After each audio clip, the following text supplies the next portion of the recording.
Welcome to LR Reports. This channel focuses on institutional research that I've personally reviewed. As a fund manager and family office analyst, my role is to filter through a large volume of research and focus only on what truly matters. AI helps structure and deliver the content efficiently, but the selection and interpretation are human. All right, let's get into it. We're looking at the Morgan Stanley Research Global Insight Report. The big annual one. Yes, this was published January 18, 2026. The title is The World Through a Thematic Lens, Predictions, Debates, and Structural Change. And it's coming out right as the 2026 U.S. election cycle is really heating up. Exactly. This isn't just a simple tech update. This feels different.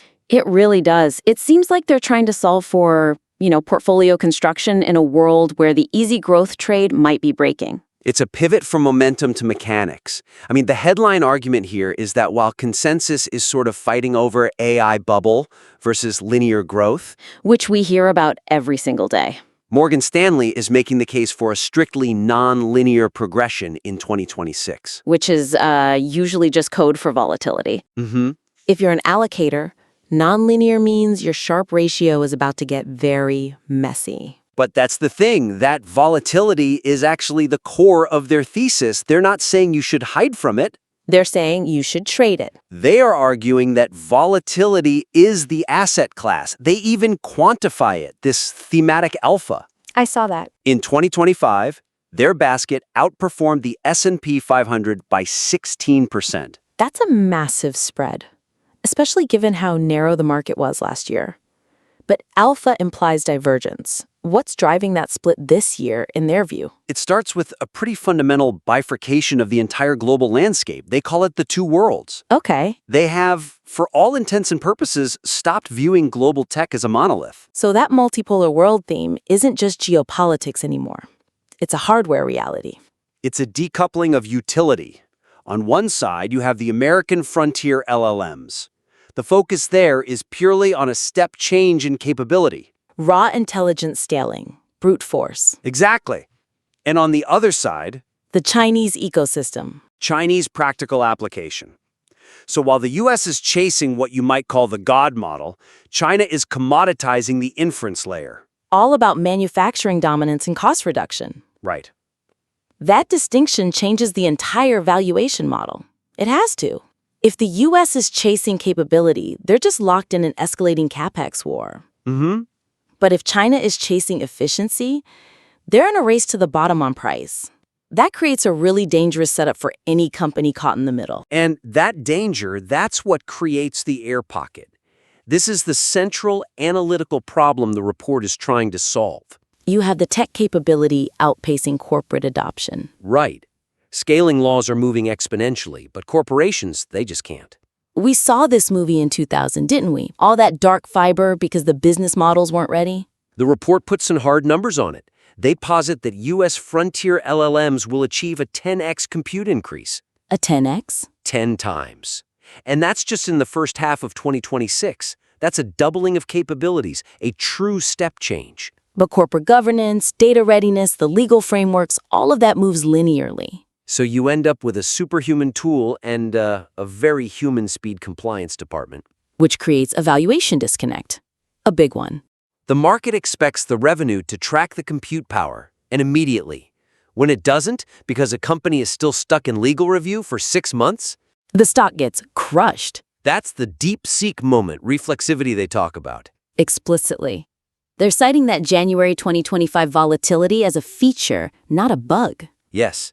They argue that humans, we just struggle to think in nonlinear terms. We see a delay in adoption, we panic, we sell. Then the utility finally hits, and we all chase it back up again. It's basically a psychological arbitrage. Okay, but for that to work, the tech has to actually deliver. You can't arbitrage a hallucination. The underlying assumptions here have to be bulletproof. Well, there are 4 pillars holding this whole thing up, and some of them are incredibly heavy. Let's hear them. First, obviously, is the validity of scaling laws. The report just assumes that the top 5 American developers applying 10x compute will yield superhuman expert performance. That's a massive if, though. 10x compute doesn't guarantee 10x intelligence.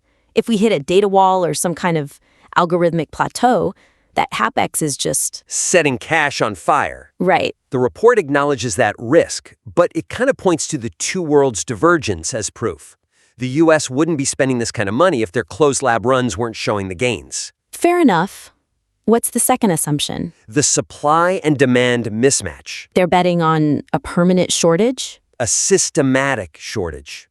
Even with efficiency gains like mixture of experts, the complexity of the new tasks, we're talking video generation, robotics, it creates demand that the supply chain physically cannot meet. That kind of counters standard economic theory, doesn't it? High prices are supposed to summon supply. They're saying supply is inelastic. Why? Because of the fourth assumption, energy. Ah, this is where the thesis usually hits the laws of physics. The numbers they use here are staggering. The report assumes U.S. data center power demand is going to grow by 74 gigawatts by 2028. Wait, pause on that number. Did you say 74 gigawatts? 74 gigawatts. That isn't just a growth sector. That is essentially trying to graft the entire electrical grid of the United Kingdom onto the United States' infrastructure. In about 2 years. That's barely seems possible.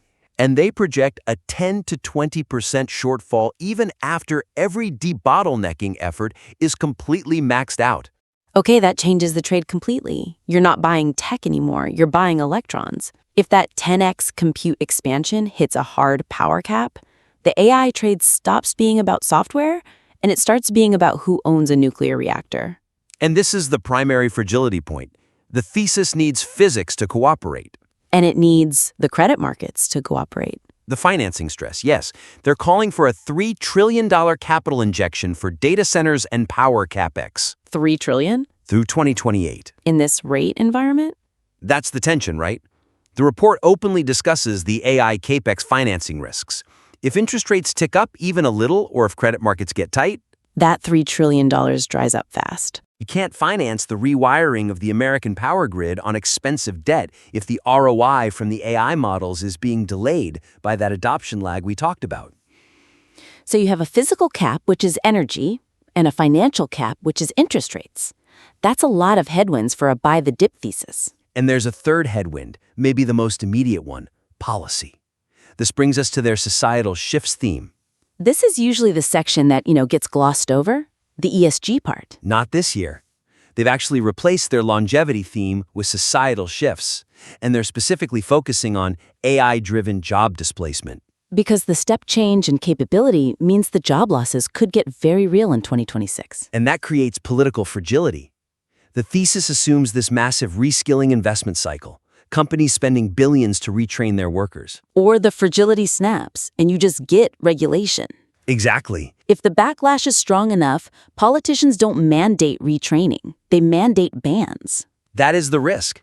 But Morgan Stanley is treating reskilling as the hedge.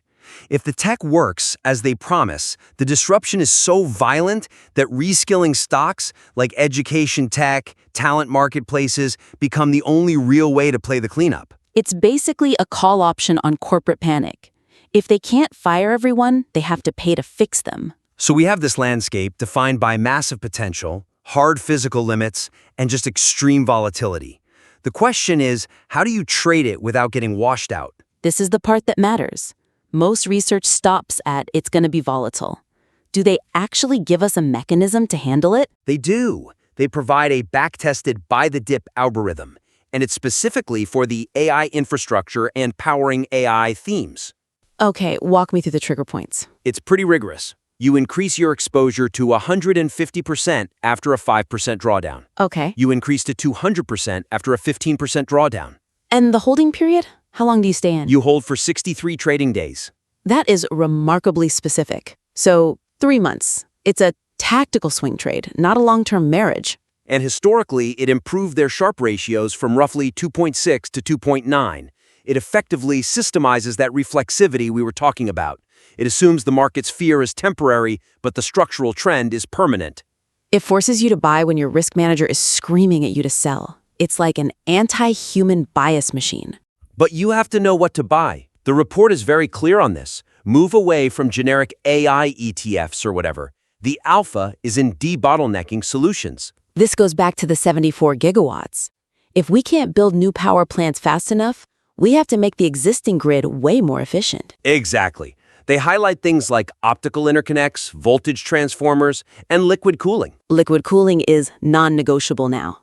You can't cool a rack running at 10x compute with a simple fan. You need actual plumbing. Right. And on the power side, they make a distinction between the regulated and unregulated players. This is crucial for the election cycle. Because the regulated utilities get hammered by politicians when consumer bills go up. Precisely. If AI drives up electricity prices for everyone, the regulated utility takes all the political heat. So the report favors the unregulated power merchants and the nuclear fuel miners. They capture the price spike without the regulatory cap. Yes. That's a sharp distinction. What about the multipolar hedge?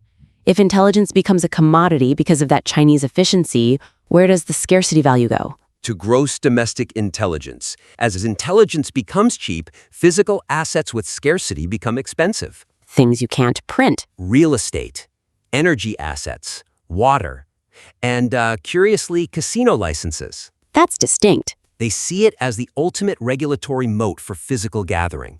AI can simulate a game, but it can't replicate the license to operate on the Las Vegas Strip. It's a tangible asset in a digital flood.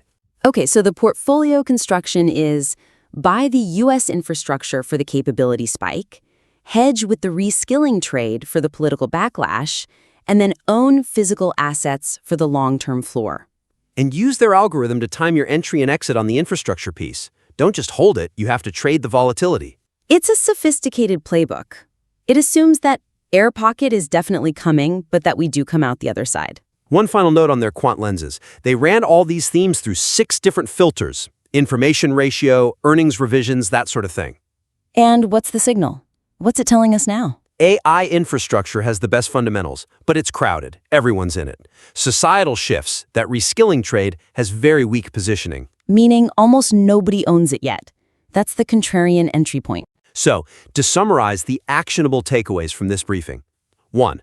The two worlds thesis is real. The supply chain is splitting. US for capability, China for efficiency.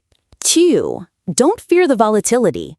That air pocket in 2026 is almost a mathematical certainty because of the lag between model release and corporate adoption. 3. Automate your response. Use the 5 and 15% drawdown rules to layer into the infrastructure trade. 4. Respect the electron. The 74 gigawatt demand wall is the hard constraint, so buy the companies that solve for that bottleneck: cooling, optical, unregulated power. And finally, watch that reskilling trade. It really is the sleeper hedge against political intervention. It feels like a year to be tactical. The linear ride is definitely over. That concludes our briefing on the Morgan Stanley 2026 Thematic Outlook. Submit your own materials for analysis, and we will break them down with the same rigor. We want to see your thesis. Send it in. That's how we approach research internally. Filter first, then analyze, and only then decide what's worth sharing. If you find this useful, feel free to follow the channel.